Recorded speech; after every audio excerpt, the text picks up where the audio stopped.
बच्चों प्यारे बच्चों आज हम जो नेक्स्ट आगे वाले क्वेश्चनों को करेंगे।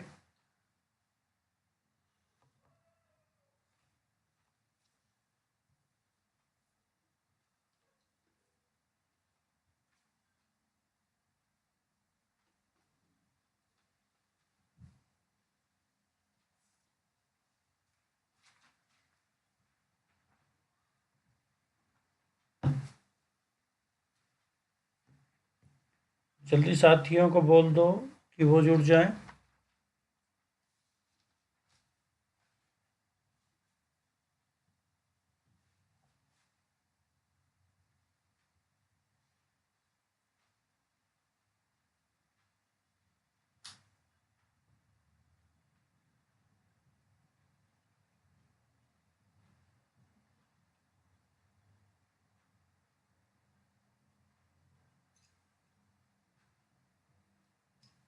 जल्दी आ जाएं भाई, शुरू करना है फिर।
देखिए प्यारे बच्चों, हमारे पास जो ये क्वेश्चन है,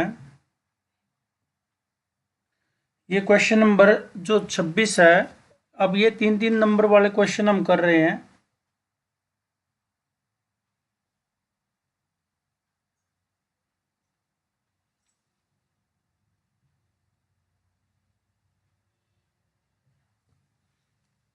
इन 3-3 नंबर वाले क्वेश्चनों में हमारे पास अब आता है कि बहुपद जो है पी एक्स बराबर है 2x² माइनस 7x माइनस 15 के शून्यंक ज्ञात करने हैं, जिसके गुणनकों और शून्यंकों के बीच के संबंधों की सत्यता की जांच करनी है।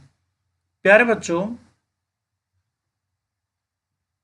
जो हमारे पास पी एक्स है वो है 2x² माइनस 7x माइनस 15 है। हमने इसको हल करने का तरीका क्या ढूंढा है कि 2 की हमारी पहले 15 से मल्टीप्लाई होगी। 2 की 15 से अब जब हम मल्टीप्लाई करते हैं तो कितना आता है? 30 आता है। हमें साइन लेस देखना है। फिर 30 के ऐसे टुकड़े करो, क्योंकि यहाँ माइनस आया है तो घटाकर आएगा। तो एक तो 2 15 आता है, एक 3 10 आता है, एक और 30 आता है। अब इनमें से चेक कर लीजिए, घटा के 15 में से 2 गया 13, 10 में से 3 गया 7, ये आ जाता है हमारा। तो हम इसको कैसे लिखेंगे? 2x² माइनस ऐसे कैसा, बड़ा पहले छोटा बाद में, बाहर x माइनस 15। ये जो हमारा है 2x² ऐसे कैसा माइनस 10, 10 के साथ क्या होगा हमारा x लग जाएगा, और माइनस प्लस 3x माइनस के 15, ये हमारे पास आ जाता है। इन दोनों में से हमें पहले कॉमन लेना होता है, फिर इनमें से कॉमन लेना होता है। यहाँ से 2 हमारे पास दोनों में है, x भी है, तो हम यहाँ से 2x कॉमन ले लेंगे। अंदर बचाएगा 2 तो बाहर चला जाएगा, 1x बच जाएगा। अब माइनस 10 को 2 से भाग करते हैं तो 5 आ जाएगा, और एक x था वो बाहर आ गया हमारा। जो निशान ये है वो निशान यहाँ बिल्कुल सेम रखना है। फिर दोनों में देखना है कोई कटता है तो काट दीजिए, निकाल लीजिए बाहर। 3 पे दोनों कटते हैं तो 3 बाहर निकल जाएगा, यानी कि कॉमन आ जाएगा। यहाँ x बचेगा क्योंकि 3 बाहर आ गया। माइनस, अगर प्लस बाहर लिया तो साइन बिल्कुल सेम रहेंगे। 15 को 3 से भाग करेंगे तो 5 आ जाएगा। अब देखिए, अगर हमारा दोनों में आंसर सेम आ रहा है, यहाँ क्या आ रहा है, सेम आ रहा है, सेम आ रहा है, तो हम क्या करेंगे,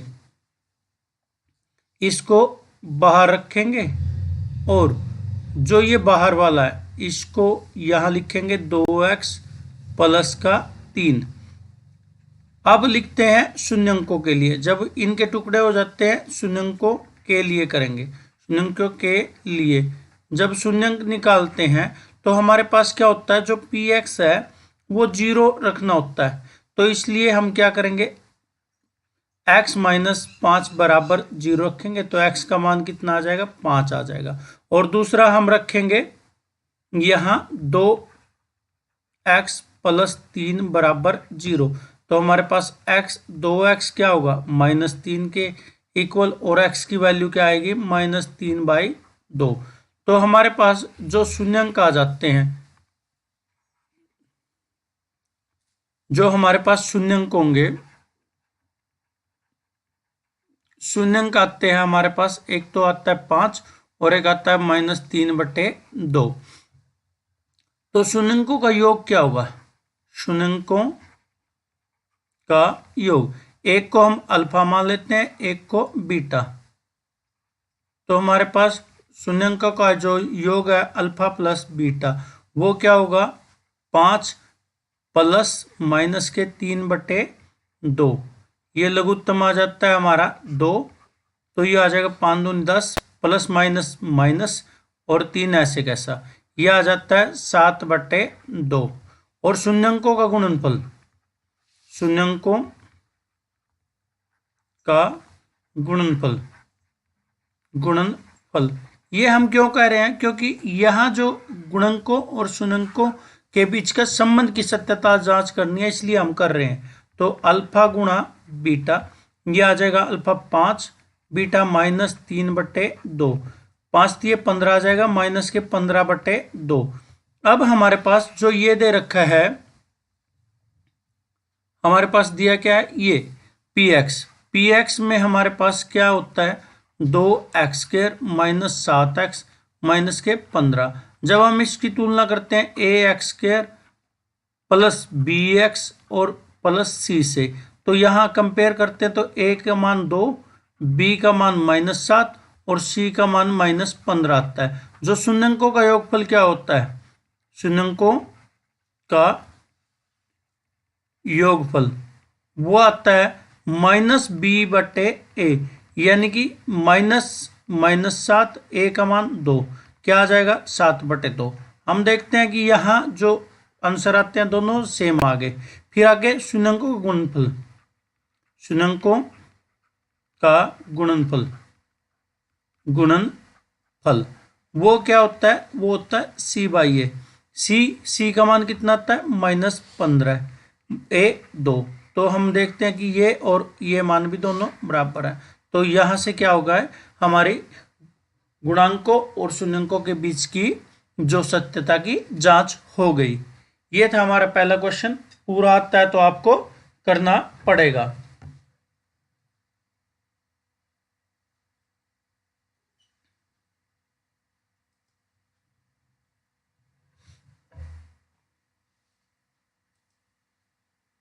देखिए नेक्स्ट क्वेश्चन नंबर, ये बहुत ही इंपॉर्टेंट क्वेश्चन अभी उनसे हटके है जो हम करते हैं √2, √3, √5, उनसे थोड़ा हटके क्वेश्चन आ गया हमारे पास।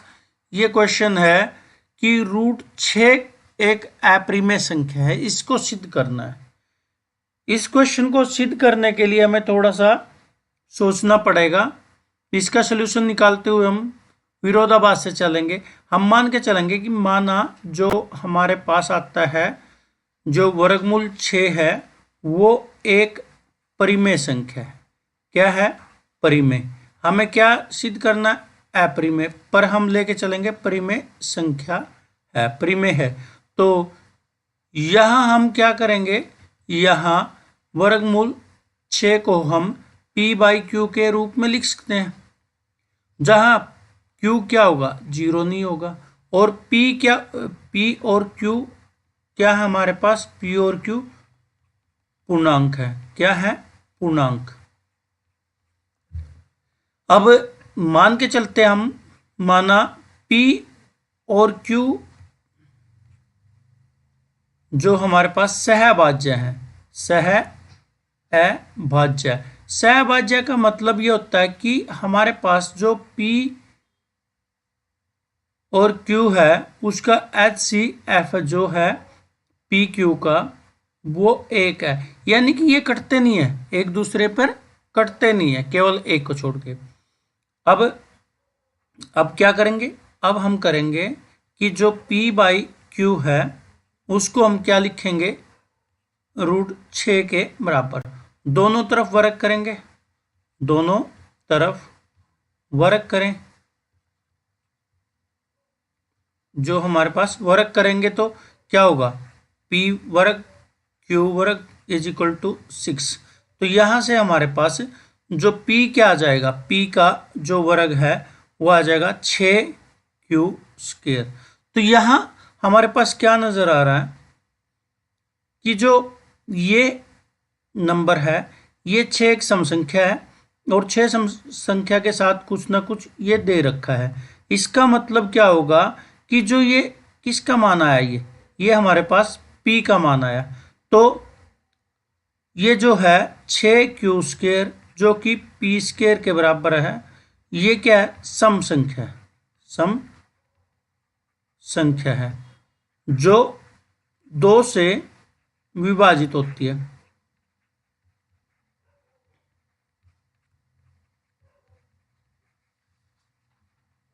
दो से विभाजित होती है, इसका मतलब कौन, 2 किसको भी विभाजित करता है, p² को विभाजित करता है, विभाजित करता है।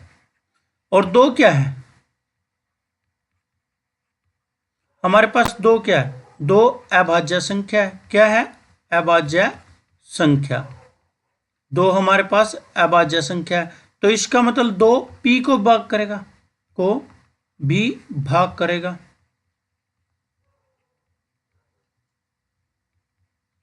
जब 2 p को भाग करेगा तो इसका मतलब क्या होगा कि हम मान सकते हैं कि जो p है हमारा वो 2x के रूप में लिखा जाएगा, 2x के रूप में लिखा जाएगा। इसको हम 1 मान लेते हैं,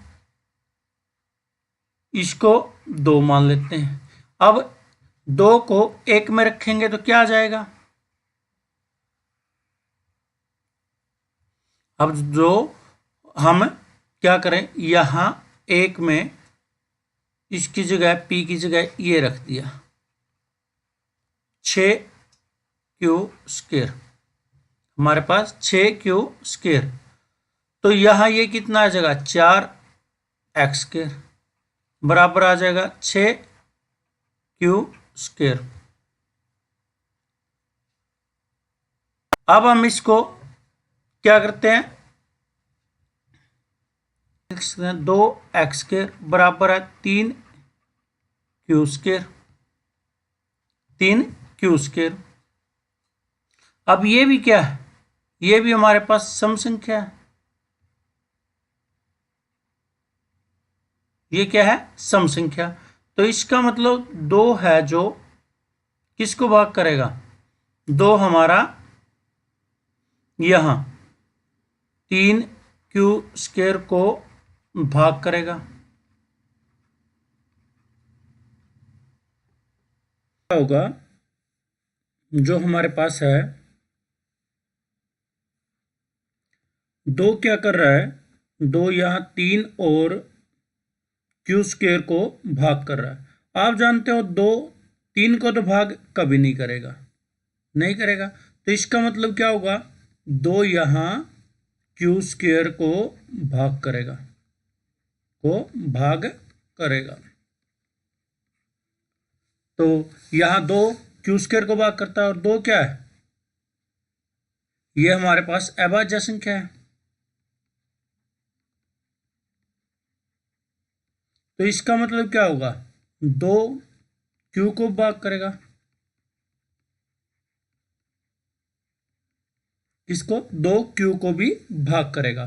तो इसका मतलब हमारे पास क्या आ जाएगा कि जो हम q को मान सकते हैं 2y, यहाँ x यहाँ भी पूर्णांक है और यहाँ भी y पूर्णांक है।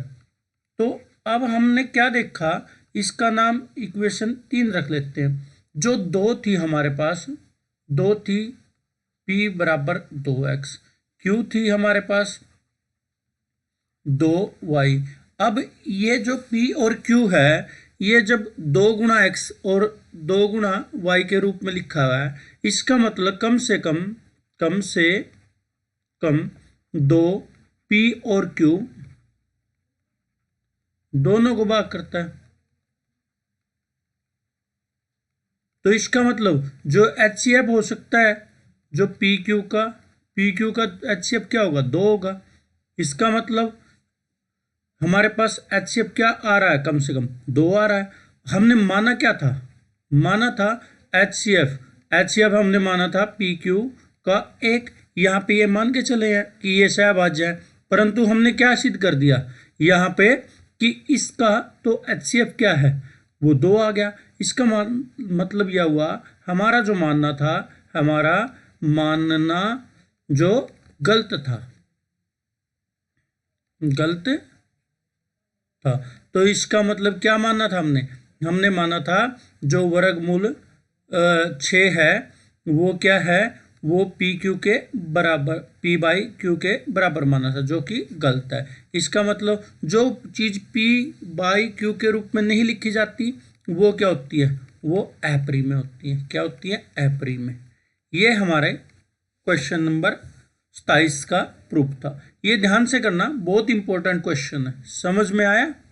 चलिए नेक्स्ट क्वेश्चन पे चलते हैं। क्वेश्चन नंबर नेक्स्ट है 28वां। वो देखिए, ये 28वां क्वेश्चन क्या कहता है,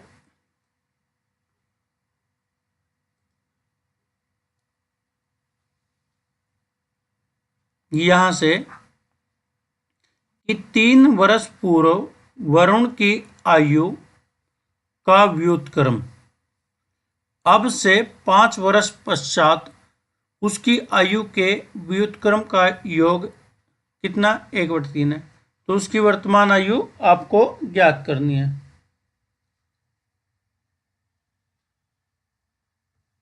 उसकी वर्तमान आयु आपको ज्ञात करनी है। तो मान के चलते हैं, माना जो वरुण है, वरुण की वर्तमान आयु वो है x वर्ष। क्या है, x वर्ष। अब प्रश्न अनुसार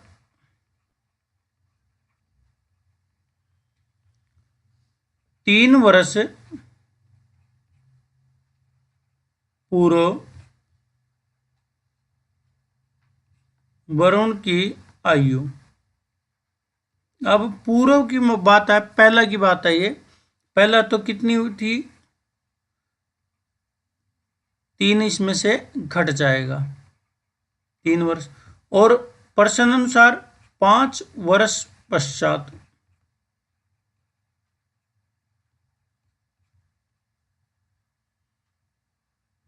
जो वरुण की आयु है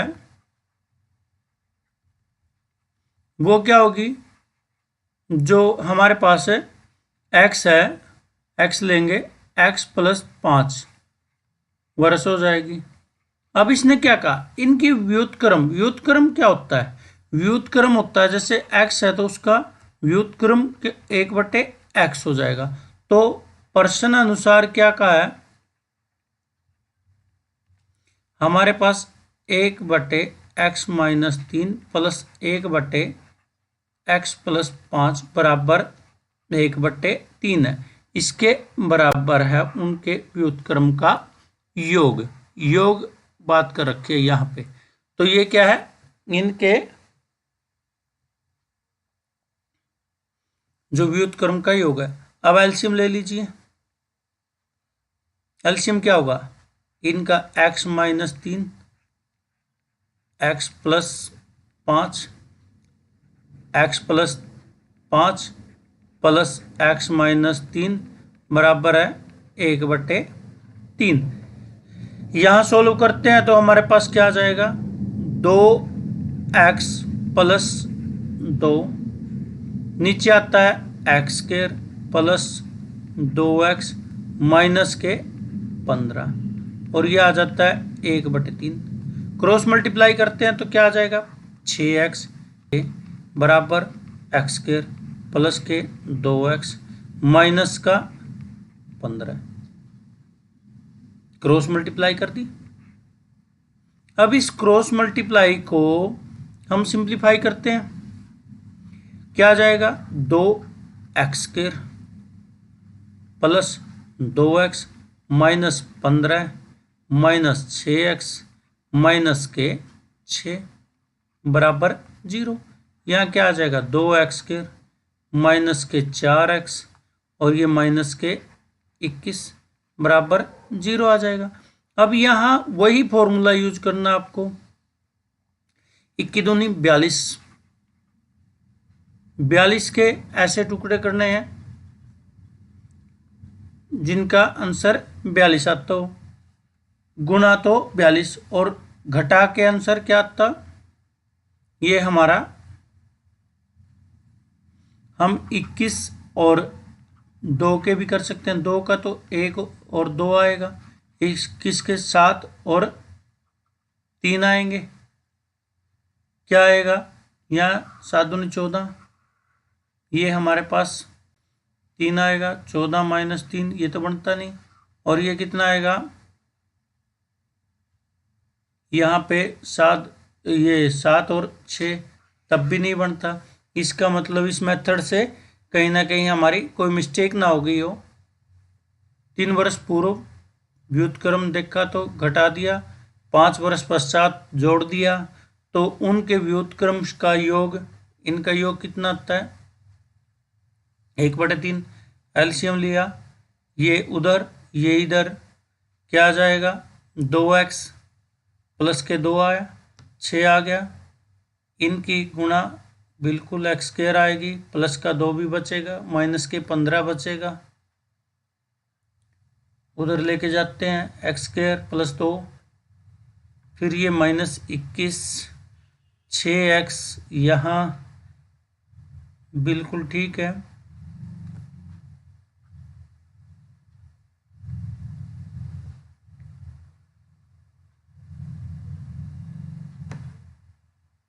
यहाँ एक मिस्टेक हुई है अभी, ये हमारे पास जो है ये 2 नहीं आता, क्योंकि इसमें 2 नहीं है, क्या है, 2 नहीं है, बाकी ठीक है। अब आ जाता है ये, अब ये एक्स स्क्वायर माइनस 7 और माइनस 3x माइनस का 21 बराबर 0, यहाँ आ जाएगा x square minus 7x plus 3x minus 21 बराबर 0। इन दोनों में से x कॉमन आता है, x माइनस 7, यहाँ प्लस 3 कॉमन आता है, x माइनस 7 बराबर 0, x माइनस 7 और x प्लस 3।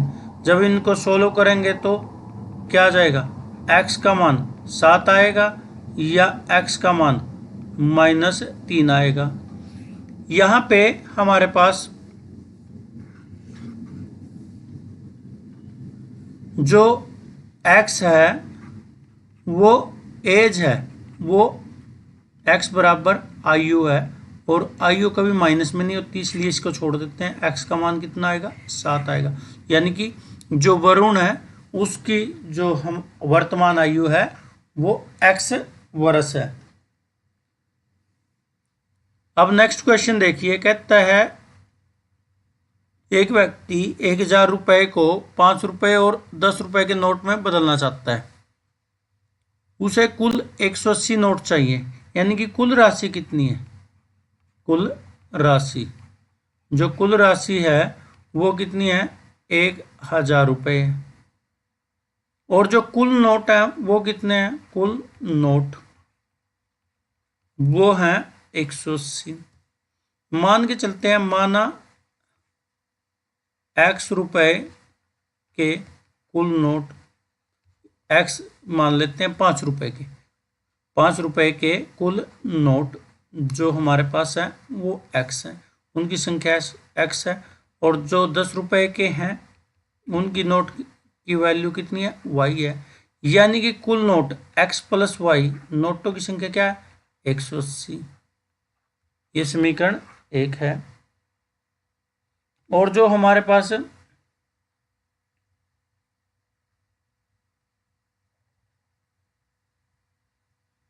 पास क्या है, हमारे पास x प्लस वाई की कितनी है, 180 है।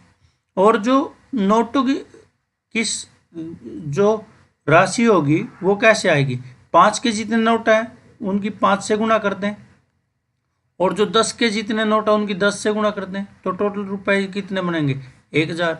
ये समीकरण 2 आ गया। यहाँ से 5 को कॉमन ले लेते हैं, क्या आ जाएगा, x प्लस 2y बराबर 1000। इनकी x प्लस 2y कितना आ जाएगा, यहाँ 200। इसको मान लेते हैं समीकरण 2, और समीकरण 1 इसके नीचे आ जाएगा, x प्लस वाई बराबर 180। ये समीकरण 1 घटा दो, घटाने पर घटा दिया, ये तो कैंसिल आउट, 2y में से 1y गया y, 200 में से 180 गया 20, तो y का मान कितना आ गया, y का मान आ गया 20। y का मान समीकरण 1 में रख दो, x प्लस 20 बराबर है 180। x का मान कितना हो जाएगा, 180 माइनस 20 कितना, 160। यानी कि x के नोट कितने होंगे, 5 के 160, और जो 10 के नोट हैं वो 20 होंगे, तो मिला के कितने, 1000 रुपये बन जाएंगे। देखिए क्वेश्चन नंबर हमारे पास ये है, क्वेश्चन नंबर है 29। दी गई आकृति में एक्स वाई और तथा X dash Y dash O केंद्र वाले किसी वृत्त पर दो समांतर स्पर्श रेखाएं हैं।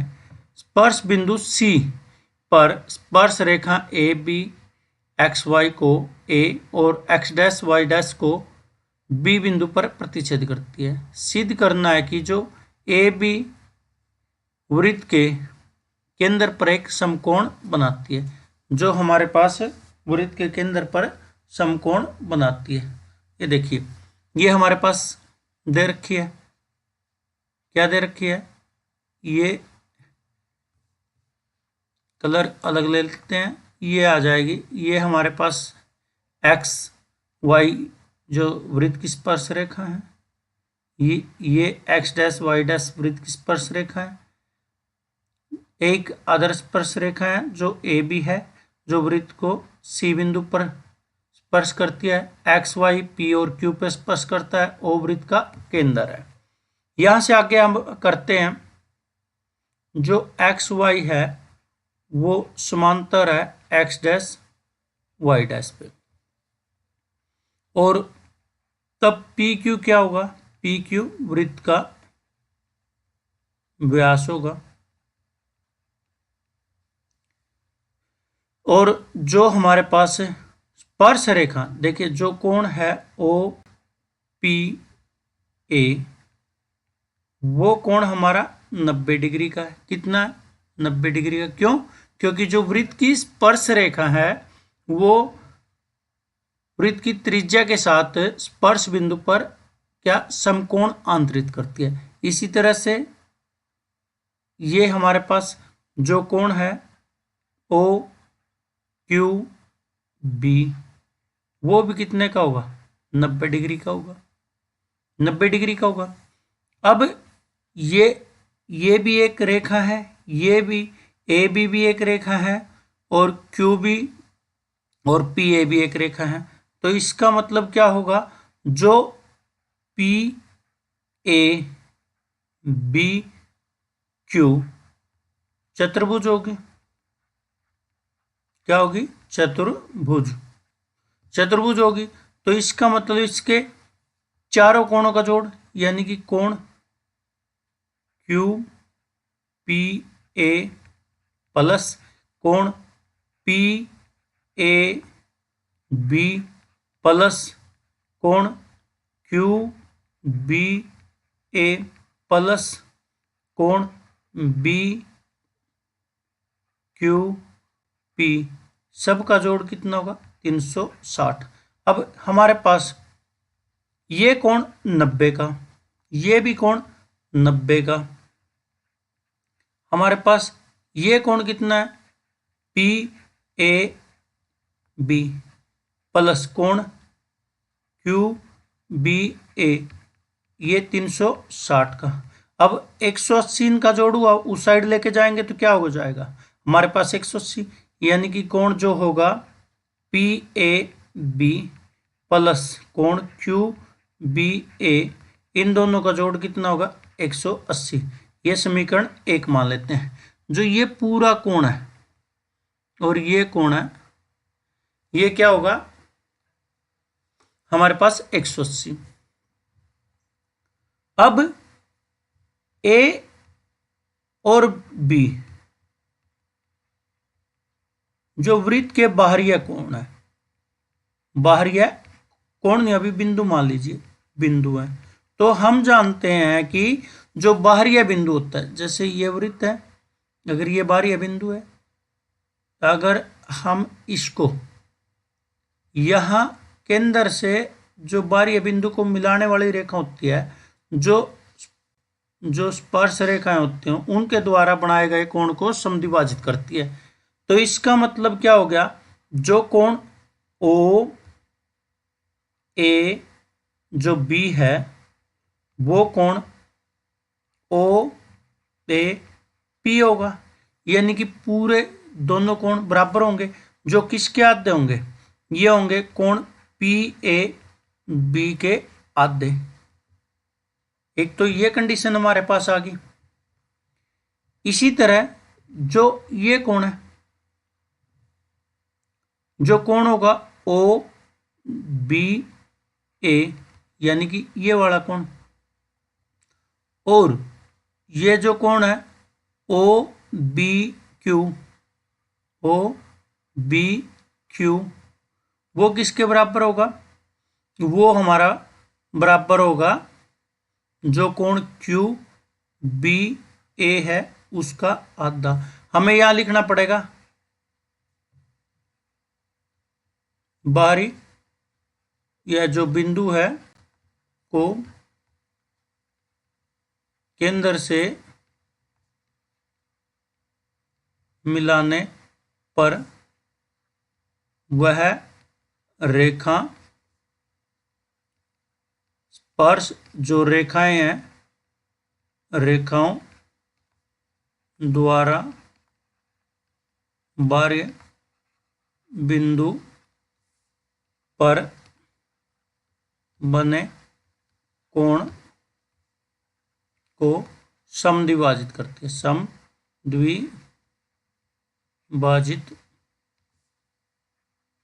करती है, समद्विभाजित करती है। इसका मतलब क्या होगा भाई, इसका मतलब यह होगा कि ये कोण और ये कोण अपने इसके और इसके बराबर है, ये इसके बराबर है, ये इसके बराबर है। तो जो त्रिभुज है ओ A B, O A B में ये जो त्रिभुज आएगी, ये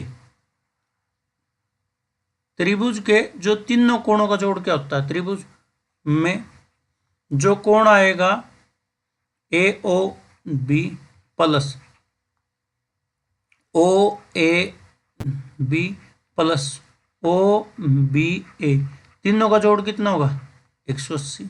अब ये क्या है ओ ए बी। अब इस कोण की जगह मैं क्या रख सकता हूं, इसकी जगह रख सकता हूं पी ए बी का आधा प्लस इसकी जगह क्या रख सकता हूं क्यू बी ए उसका आधा बराबर 180। अब ये क्या होगा ए ओ बी प्लस इनका एलसीएम लिया पी ए बी प्लस कोण क्यू बी ए बराबर 180। अब समीकरण एक से समीकरण एक क्या कहता है, ये कहता है कि भाई इन दोनों कोणों का जोड़ कितना 180, तो ए ओ बी प्लस 180 भाग 2 बराबर 180, ये इससे कट जाएगा 90, यानी कि कोण जो ए ओ बी है प्लस 90 बराबर 180 है। 90 उस साइड जाएगा तो कटेगा, तो कोण ए ओ बी कितना हो जाएगा, 90 हो जाएगा। क्लियर है। अब नेक्स्ट देखिए, बड़ा ही आसान सा है। देखिए दोबारा रिपीट करा देता हूं। जब ये रेखा इसके समांतर है, समांतर है तो हमने क्वेश्चन पढ़ रखा, दो समांतर रेखाओं को मिलाने वाला जो व्यास होता है वो इस पे 90 डिग्री के कोण बनाता है। ठीक है, वैसे भी जो स्पर्श रेखा होती है वो त्रिज्या के साथ स्पर्श बिंदु पे 90 डिग्री का कोण बनाती है। तो ये दोनों कोण 90 के हो गए। ये एक चतुर्भुज है, चतुर्भुज है तो इन चारों कोणों का जोड़ कितना होगा, 360। यहां से इन दोनों कोणों का जोड़ सोल्व करने पर 180 मिल जाएगा, जो समीकरण एक मानना। फिर बात आती है कि बाहरी बिंदु को केंद्र से मिलाते हैं, तो वो बाहरी बिंदु पर जो स्पर्श रेखाएं, ये स्पर्श रेखाएं हैं, स्पर्श रेखाओं से बनने वाला कोण है उसको समद्विभाजित करता है। तो यहां से हमने इसका बेनिफिट उठा लिया। फिर ये इस कोण का पता चल गया इसका, फिर हम इस त्रिभुज को लेके चलेंगे, कौन सी, ए ओ बी या ओ ए बी को लेके चलेंगे इस त्रिभुज को। तो इसमें इसको सोल्व करेंगे, रख के जो वैल्यू पता चलेगी तो ये हमें क्वेश्चन करना पड़ेगा, और बड़ा आसान क्वेश्चन है। नेक्स्ट चलिए, ये बड़ा इंपॉर्टेंट क्वेश्चन है भाई, इंपॉर्टेंट क्वेश्चन है ये। कहता है इसका यूज करते हुए आपको ये सिद्ध करना, ये होता है। बिना टेक्निक के, बिना प्रैक्टिस के ये क्वेश्चन नहीं होंगे। एकदम से आप सोचते हो कि कहीं ये क्वेश्चन हो जाएंगे। ये है sine theta plus cos theta बराबर √3। अब मैं क्या करता हूं कि मुझे टेंजेंट चाहिए, चाहे तो मैं इसको साइन या कोस से डिवाइड करता हूं, तो हमारे पास ये रूट है, रूट तो इसमें नहीं है। इसकी वैल्यू रखने पर भी हमें कुछ ऐसा फर्क मिलेगा नहीं, क्योंकि ये थीटा में है, वो किसी ना किसी डिग्री वाले एंगल में आ जाएगा, 30 60 कुछ ना कुछ। तो मैं क्या करता हूँ, स्केयरिंग बोथ साइड कर देता हूँ, दोनों तरफ वर्क करने पर, दोनों तरफ वर्ग करने पर, दोनों तरफ वर्क किया तो ये आ जाएगा sine theta plus cos theta का वर्ग, और ये आ जाएगा 3 का वर्ग, 3 वर्गमूल का वर्ग। तो ये आ जाएगा sine square theta plus cos square theta plus, यहाँ a प्लस बी का स्क्वायर लग जाएगा, तो 2 sine theta cos theta is equal to 3। अब ये आइडेंटिटी है हमारे पास, ये होती है 1 plus 2 sine theta cos theta बराबर 3। अब एक को उधर ले जाएंगे, क्या बचेगा, 2 साइन थीटा कोस थीटा, 3 में से 1 गया, हमारे पास 2 आ जाता है। दोनों तरफ से 2 काट देते हैं, तो sine theta cos theta is equal, अभी हमने यूज की sine square theta plus cos square theta is equal to 1। तो हम क्या करते हैं, जो साइड वाला 1 है ना, इस 1 की जगह हम sign square theta cos square theta रख सकते हैं। तो हम क्या करेंगे, ये आ जाएगा इस side sign theta cos theta, और इधर रख देंगे sign square theta plus cos square theta. अब इसको मैं दोनों तरफ डिवाइड कर देता हूं, तो ये आ जाएगा इस साइड 1, ये आ जाएगा sine square theta plus cos square theta divide by sine theta cos theta. अकेले अकेले के नीचे लेके जाऊंगा, sign square theta divide by sine theta cos theta plus cos square theta, इसके नीचे लेके जाऊंगा साइन थीटा कोस थीटा, एक कोस से कोस स्क्वायर कट जाएगा, एक साइन से साइन स्क्वायर, तो 1 किसके sine by cos tangent theta, और cos by sine cot theta. ये हमारा आंसर आ जाता है। बिना प्रैक्टिस के ये क्वेश्चन नहीं होंगे, ट्रिग्नोमेट्री के आसान क्वेश्चन होते हैं परंतु प्रैक्टिस मांगते हैं भी। जितनी प्रैक्टिस आप इन पर सोल्व करने की करोगे उतना ही आपका क्वेश्चन सोल्व होता चला जाएगा। नेक्स्ट पर्सन है जो हमारा इसका और वाला भाग है, कहता है कि 2a प्लस बी और a प्लस 2b दोनों ही न्यून कोण है, यानी कि 90 डिग्री से कम है दोनों के मान। कहता है कि जो साइन 2a प्लस b है उसका हमारे पास वैल्यू दे रखी है वर्गमूल 3/2। अगर जो यहां दे रखा है वही हमें टेबल में ढूंढना है कि भाई ये मान किस पर इसका है साइन का, तो ये क्या आ जाएगा साइन 2a प्लस b, ये आता है 60 पे, ये आ जाएगा साइन 60। अगर हमारे पास देखिए सिंपल जो 10वीं कक्षा के हिसाब से तो हम देखते हैं तो साइन दोनों तरफ है, एंगल अलग अलग हैं, तो ये दोनों कब आएंगे, दोनों इक्वल मान पे आएंगे 10वीं क्लास के लिहाज से। बड़ी क्लासेस में तो थोड़ा फर्क पड़ जाता है, तो हम क्या करेंगे 2a प्लस b वो 60 आ जाएगा। ये समीकरण 1 आ गया। अब नेक्स्ट दे रखा है इसने कि जो हमारे पास टेंजेंट है, क्या है टेंजेंट, टेंजेंट कितना है a प्लस 2b, वो कितना है वो 1 दे रखा है। अब हमें इस टेंजेंट का देखना है किस मान पर ये 1 वैल्यू देता है, तो हमें पता है, सोचिए किस मान पर देता है, तब तक मैं लिखता हूं, ये मिलता है 45 पर। कितना मिलता है 45 पर, तो a प्लस 2b कितना आ जाएगा 45 आ जाएगा। ये हमारे पास समीकरण 2 आ गया। अब a क्या था 2a plus b is equal to 60, ये समीकरण 1 था। समीकरण 2 को क्या करते हैं हम 2 से मल्टीप्लाई कर देते हैं, तो हमारे पास क्या आ जाएगा, हमारे पास ये आ जाएगा 2 से मल्टीप्लाई करेंगे तो 2a प्लस 2 दूनी 4b और 45 दूनी 90, और ये क्या आ जाएगा 2a, इसका नाम रख लेते हैं समीकरण 3, और समीकरण 1 क्या होगा 2a प्लस b बराबर में 60, माइनस कर देते हैं घटाने पर, ये समीकरण 1 था। ये तो कैंसिल आउट, 4 में से 1 गया b तो 3b, ये कितना आ जाएगा 60, 90 में से 60 गए 30, तो b का मान कितना आ जाएगा, b का 30/3, कटने के बाद कितना आएगा 10, तो b का मान 10 समीकरण 1 में रख दो, 1 या 2 में रख सकते हैं हम, 2 में रख दो।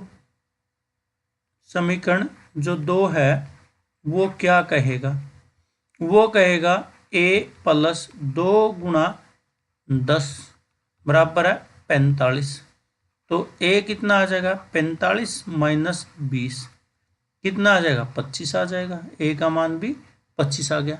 तो अब हमें क्या करना है, कहता है कोट 4a माइनस 7b कितना होगा, कहता है कोट 4a का मान कितना है 25 माइनस 7b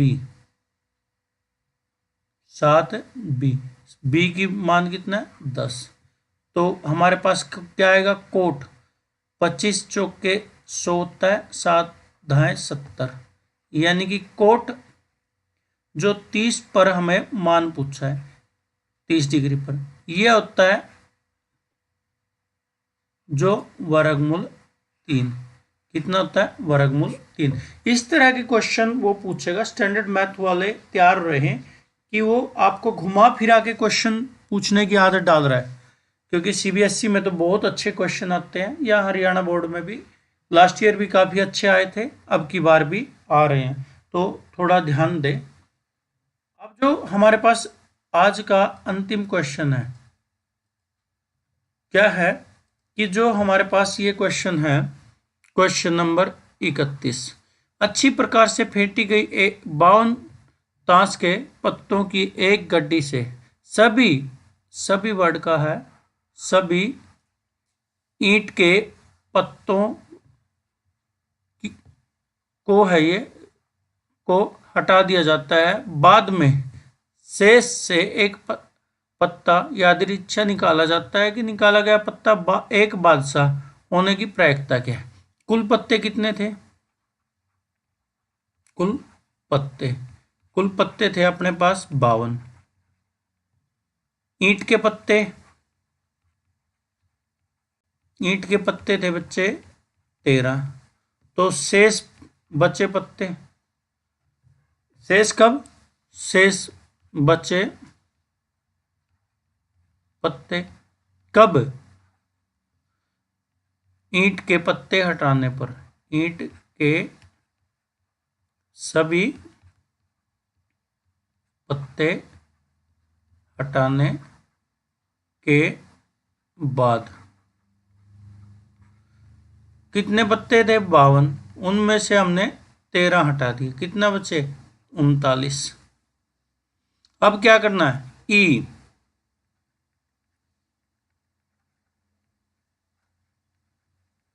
शेष बचे पत्तों में से बादशाह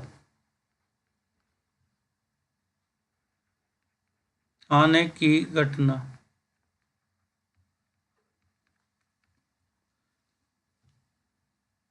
ठीक है, आने की जो घटना है। तो कुल बादशाह कितने होंगे? वो होंगे हमारे पास 3, क्योंकि एक ईंट का बादशाह तो निकल गया है। तो और पीओपी एक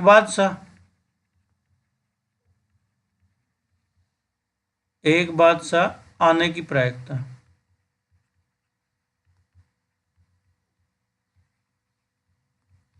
तो आपके पास कुल बादशाह कितने? पहले जो बादशाह फेवरेबल केसेस में 3 आएंगे। कुल बादशाह कितने? 39। 13 तिये 39, 1/13। ये आपका आंसर आता है। ये थे प्यारे बच्चों इनमें क्वेश्चन।